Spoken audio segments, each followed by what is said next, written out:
Welcome to our seminar about the Accessible Ceilidh Project.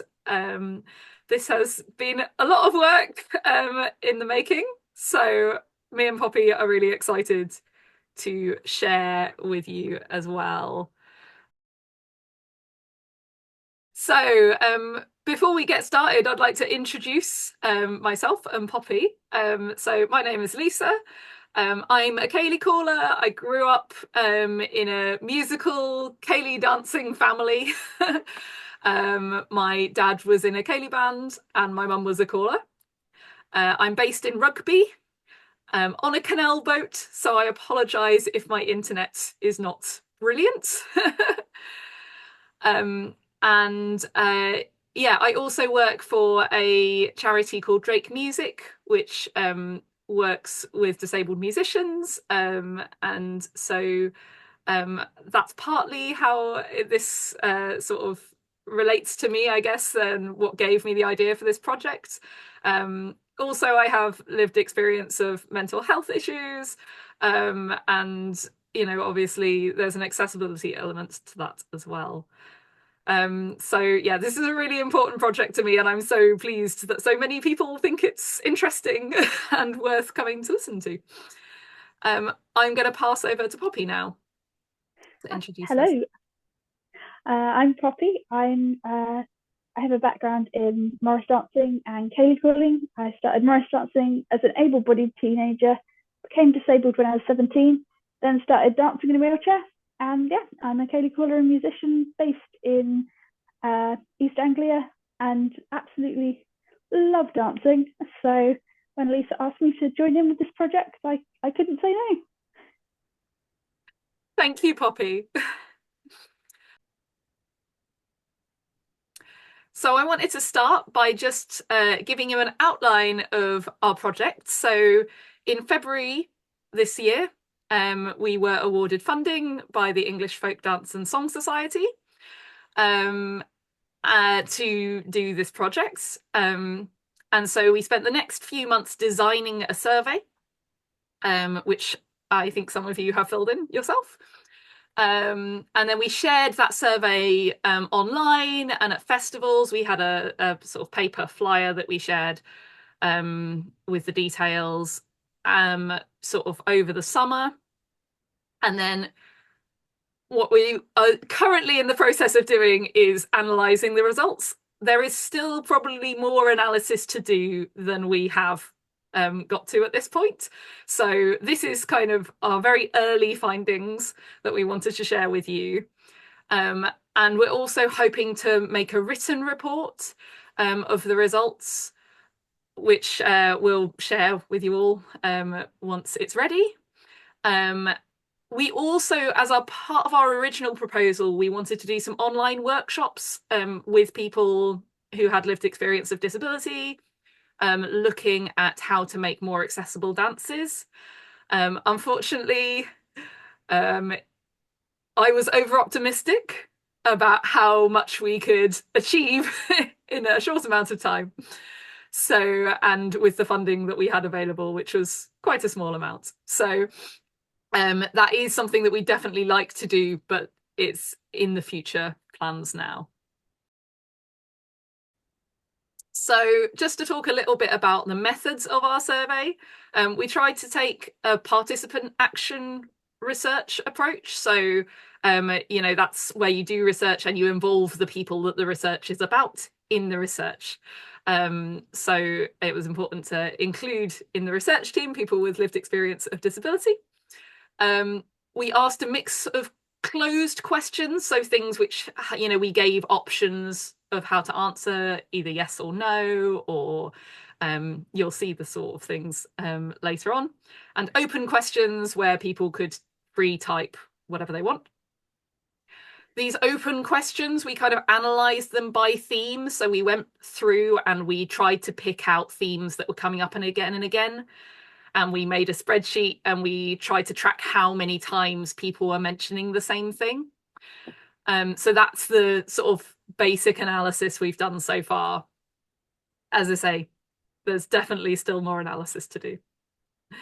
Okay, on to the next slide. So as you know, we asked about different demographics, and going back to what Lisa was saying about how we asked these questions, we had the option for some demographics of either a tick box or a free answer. And we found that later created some interesting results. But for location, I believe it was tick box. And most people were actually from the north of England. And we wonder if this data came about partly because there's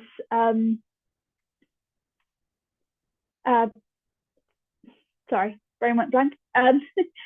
Partly because either there's more dance groups, dance clubs, that kind of thing up north, or because Lisa mentioned to me that having friends in the north of England in general, whereas from where I am, from East Anglia, there was only about 7 people. So age range, 77% of people were under the age of 50, which if you go to a ceilidh isn't necessarily always the case.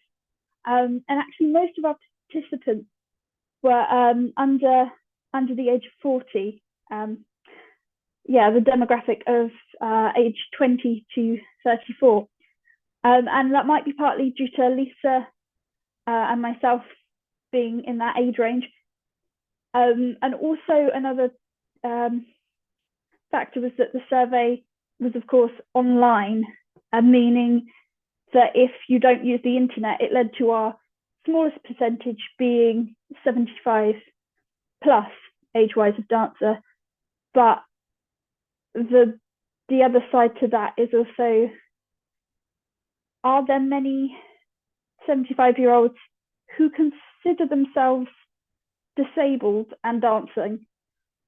So I know people in my life who wouldn't necessarily consider themselves disabled, but that's just age-related disabilities for them. And then moving on to gender, we had, sorry, I can't look at my my sheet of information as I will be showing it to you all. So I'm trying to remember off the top of my head. Gender, I think 60% of participants were female or cis female. And we had, I believe,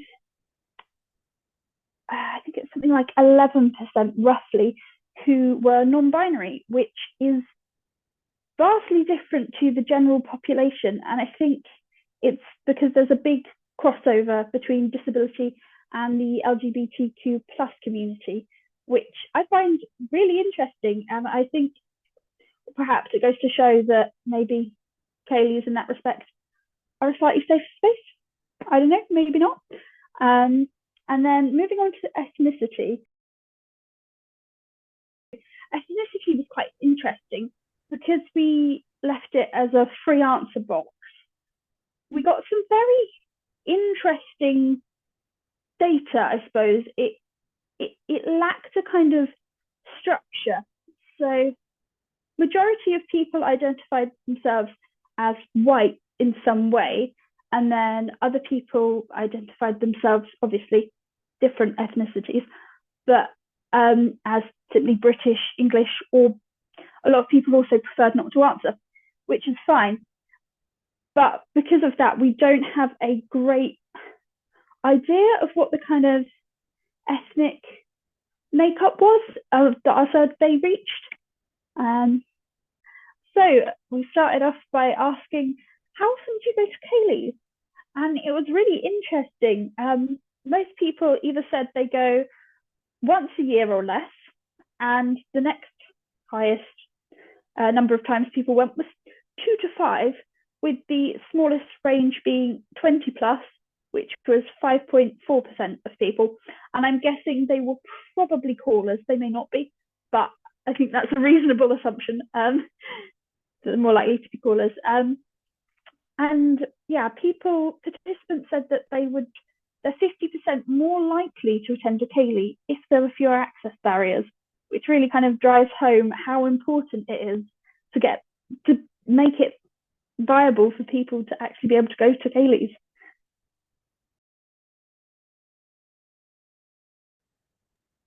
Okay, back to me. So yeah, as Poppy says, 50% of over 50% of people said that they would go to more Kayleys if they were more accessible. Uh, I'm just going back to our demographic data to see if I can just fill in that little bit. So we did have a good representation of people who identified as deaf or hard of hearing. It was just over 18%. 7% identified as blind or visually impaired. 31% or just over 31% told us that they had mobility issues. Again, just over 30% told us that they had a chronic illness. Just over 38% told us that they had a hidden disability. 9% with a learning disability. And then 74% said they were neurodivergent. So obviously that was the biggest category, but there was a fairly good spread of other things that people experienced. One of the things that we noticed, there were two slightly amusing things that we noticed in our demographic data that we left out. One was in our location. We didn't put an option for Yorkshire, which many people were upset about and added in as an extra option. And when we asked about disability, we forgot to put mental health as one of the options, which is ironic, seeing as I have lived experience of mental health issues. So it's always a learning process. But anyway, moving on, Poppy, can we have the next slide, please? So I'm going to tell you about what we found when we asked people about the dances themselves, and Poppy is going to tell you about the results that we found when we asked people about events. So what we asked people about the dances was, are there any particular Ceilidh moves that you find more accessible or enjoyable? And are there any particular Ceilidh moves that you find less accessible / enjoyable? So Poppy, if you can move on to the next slide. There were some key themes that came up a lot in people's answers. So the first was how much you interact with people. So things that came up a lot were, having to change partner, or, having to touch unfamiliar people, or having to swing with unfamiliar people. The next thing was energy levels and speed. So how, bands playing too fast, or, struggling with very energetic or long dances. The next thing is that people did mention specific moves, and I'm just going to ask Poppy if you can go forwards momentarily. So the list of what people found more accessible / enjoyable and less was very interesting, and there was some crossover. So spinning and strip the willow actually came up as the top most accessible / enjoyable, but they also both came up on the least accessible / enjoyable. Now, one thing that occurs to me is that the difference between something that is more accessible versus more enjoyable might be, we might have got slightly different lists if we just asked about accessibility or just enjoyability. I don't know. There were some clear ones that definitely came up more in each question, and didn't have a crossover. So more accessible things that got mentioned were staying with your partner, slower or gentler dances. A lot of people liked chains, so grand chains, ladies chains, and they mentioned the flow of those being really satisfying. And then couple dances, which again ties in with the sort of interacting with unfamiliar people. And then, as you can see, on the less accessible or enjoyable side, we have touching unfamiliar people, partner swapping, and then also things that tie in with the points I made earlier. So spinning, strip the willow, hornpipes are all quite energetic. People mentioned fast dances. And then baskets, again, are a move that is energetic and involves touching people quite closely. So that makes sense. And then other things, there were obviously lots of other things that people mentioned, and maybe they didn't get mentioned very often because only, they were particular to a particular sort of disability. So I'll just mention a few now, but we'll definitely talk about these in the report. So some people liked being able to hold on to other people to keep track of where they are, and I think that was to do with visual impairment. Whereas others liked to be able to move freely without having to hold on to other people. Um, some people mentioned needing space for turning if they were dancing in a wheelchair, calm pacing of teaching, and not having quick changes of direction, which again I think was to do with being a wheelchair user.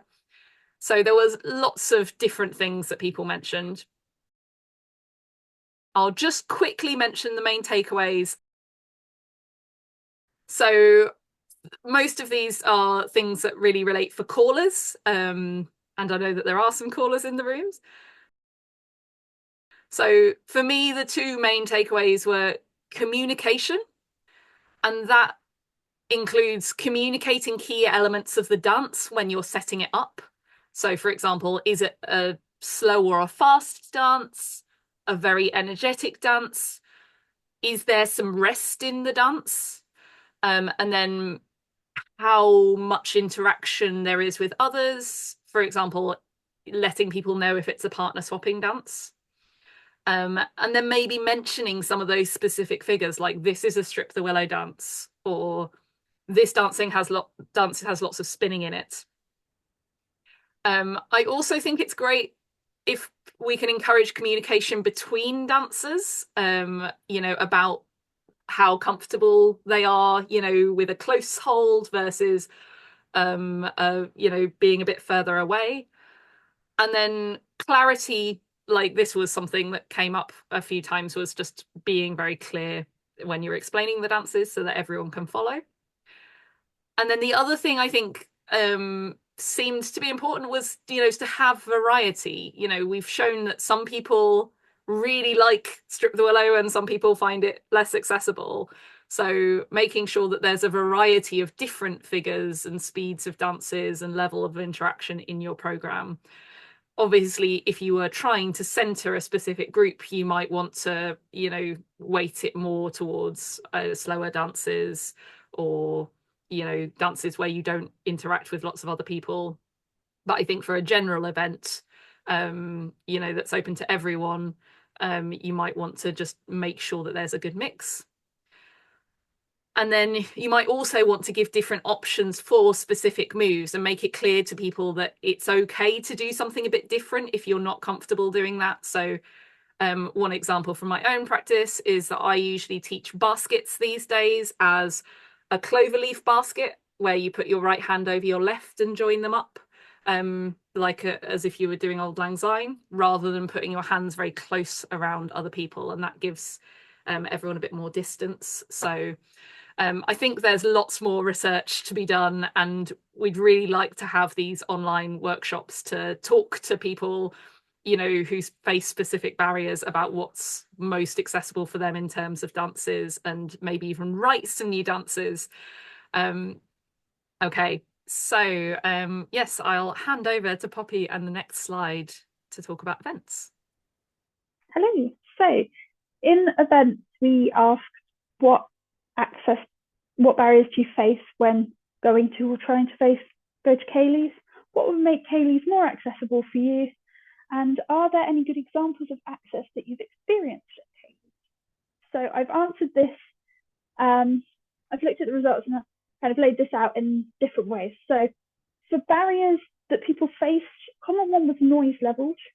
And I'm guessing for those who have a hearing impairment or neurodiverse to be the general problems people had with noise. And sometimes that was too loud or too quiet. So it was both ends of the spectrum. Another common barrier was travel, not enough public transport to actually get to events, as often ceilidhs are held in the middle of nowhere, unfortunately.